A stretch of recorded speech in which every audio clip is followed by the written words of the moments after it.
رب اشرح لي صدري ويسر لي أمري واحلل عقدة من لساني يفقهوا قولي رب زدني علما وارزقني عملا سبحانك لا علم لنا إلا ما علمتنا إنك أنت العليم الحكيم.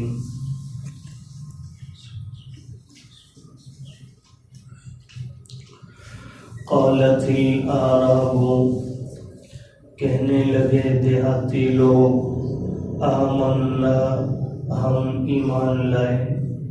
قل اے محبوب صلی اللہ علیہ وسلم آپ فرما دیجئے لم تؤمنوا تم ایمان نہیں لائے ولیکن قولوا البتہ کہو تم اسلمنا ہم نے اسلام قبول کیا. ولما يدخل الایمان اور نہیں داخل ہوا ایمان فی قلوبکم تمہارے دلوں میں. وَإِن تُطِيعُوا اللَّهَ اور اگر تم اطاعت کرو گے اللہ کی ورسولہ اور اس کے پیغمبر صلی اللہ علیہ وسلم کی لا یلدکم تو اللہ تعالیٰ کم نہیں فرمائیں گے من اعمالکم شیئا تمہارے اعمال میں سے کچھ بھی. ان اللہ غفور الرحیم بے شک اللہ تعالی بخشنے والے مہربان ہیں.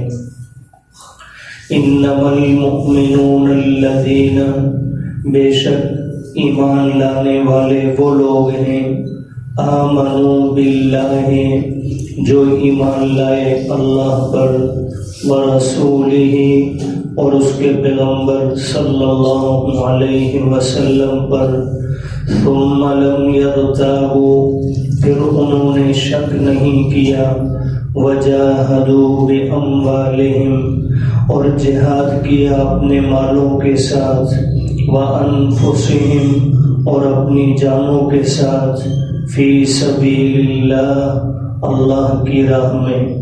اولئک هم الصادقون یہی لوگ ہیں سچ بولنے والے.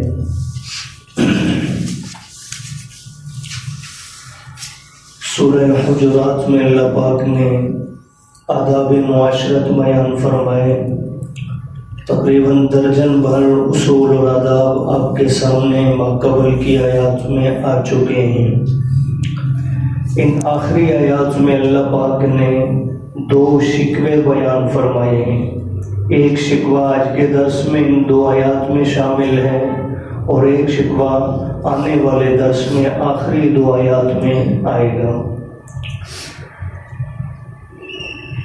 جب نبی کریم صلی اللہ علیہ وسلم ہجرت فرما کر مدینہ پاک آئے تو ابتدائی حالات گو مکہ کی بنسبت قدرے بہتر تھے، سکون اور اطمینان والے تھے، لیکن پھر بھی مسلمانوں کے لیے حالات اتنے اچھے نہ تھے. تو ان حالات میں جو سچے دل سے اسلام قبول کرنے والے تھے انہوں نے تو کلمہ پڑھ لیا، لیکن جن کے دلوں میں ذرا بھر بھی کھوٹ تھی یا کمزوری تھی وہ اپنے ایمان کا اظہار کرنے سے کتراتے رہے.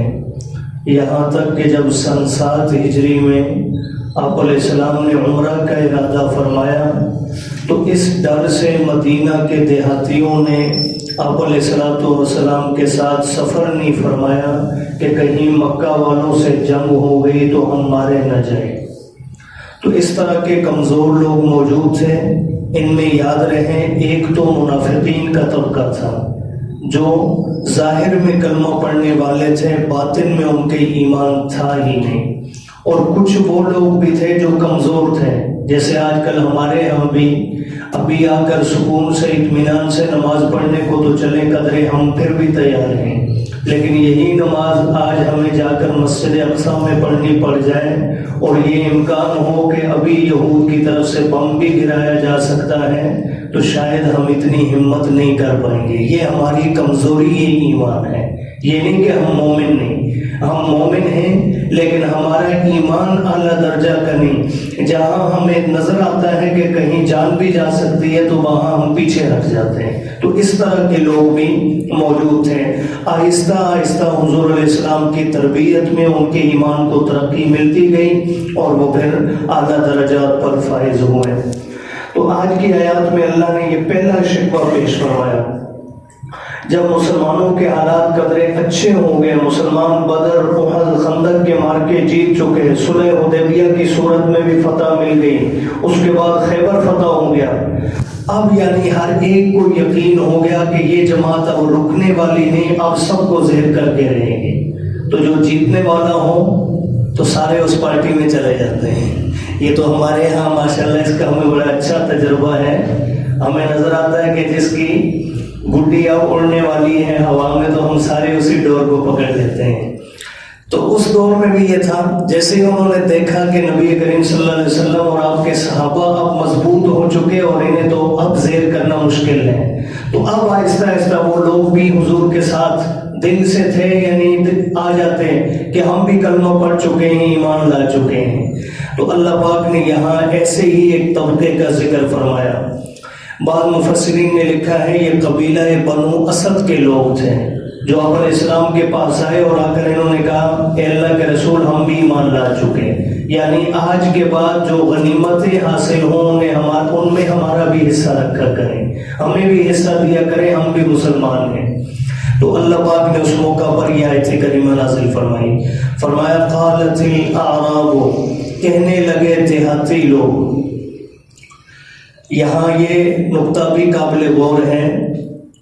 دیہات کی زندگی اور شہر کی زندگی، ہمارے یہاں عموماً مزاج یہ ہے کہ سہولتوں کو دیکھ کر ہم شہر کو ترجیح دیتے ہیں، لیکن سادگی اور ماحول کے صاف ہونے کو دیکھ کر ہمارے نظر میں دیہات اچھا ہوتا ہے.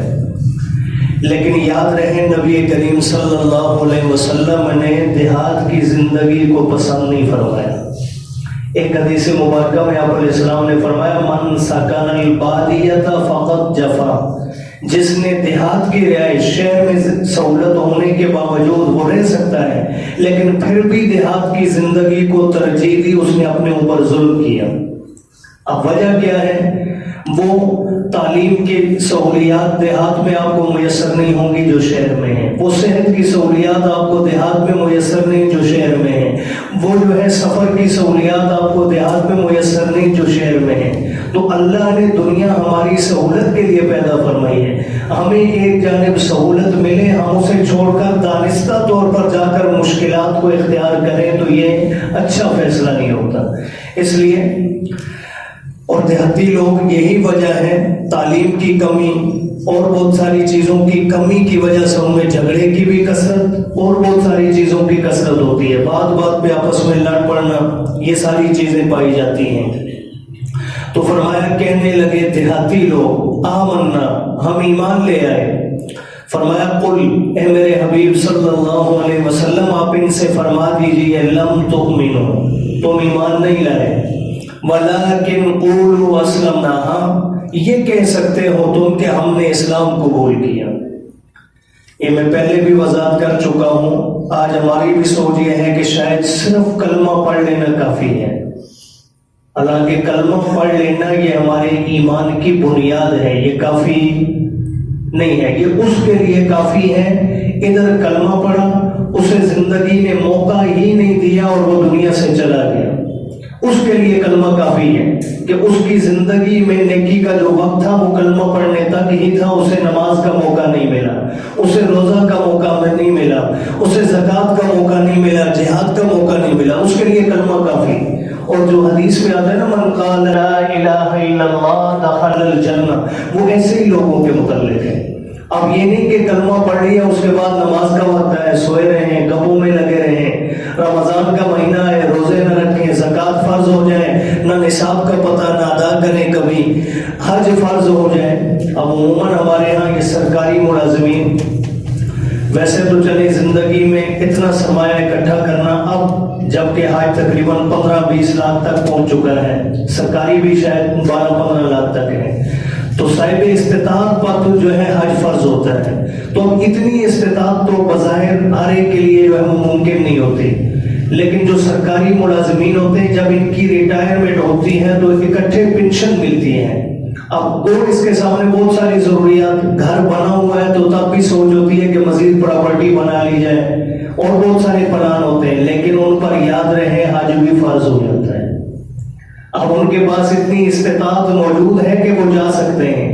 اب دین نے یہ نہیں کہا کہ آپ جناب 2 سال کے منصوبے سامنے رکھ کے سارے پیسے کو اپنی ضرورت سمجھ لیں، نہیں، آپ وقتی ضرورت، آپ کے پاس رہائش ہونی چاہیے، آپ کے اگر بچے شادی کے قابل ہیں تو شادی کروانی ہے، اور اگر ابھی وہ بچپنے میں چل رہے تو آج ہی سے 20 سال بعد کی شادی کے لیے آج سے پیسے جو ہے آپ بچا کے نہیں رکھیں گے، ابھی فی الوقت آپ کی طرف جو شریعت کا حکم ہے اسے پورا کریں گے۔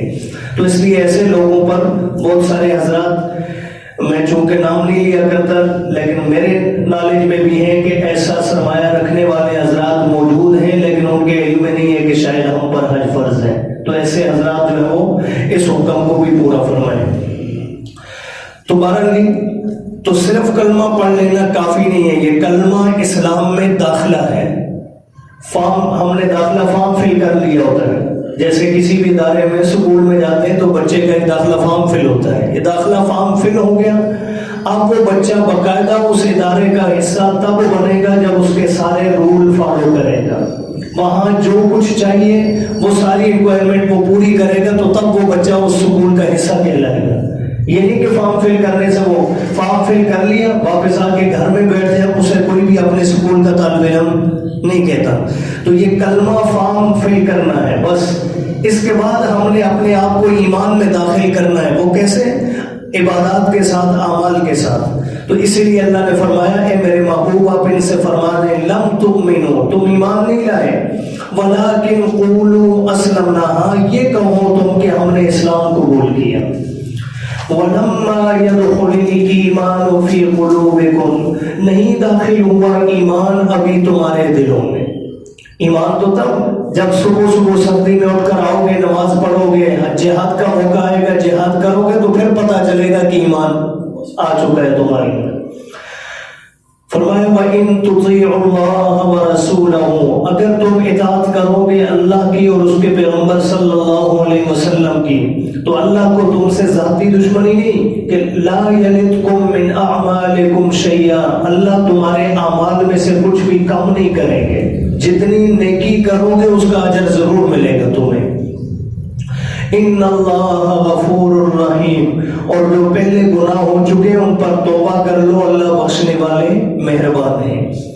اب اگلی آیت کریمہ میں بتلایا کہ ایمان والے ہیں کون، اللہ نے اس کی 4 علامتیں یہاں بیان فرمائی۔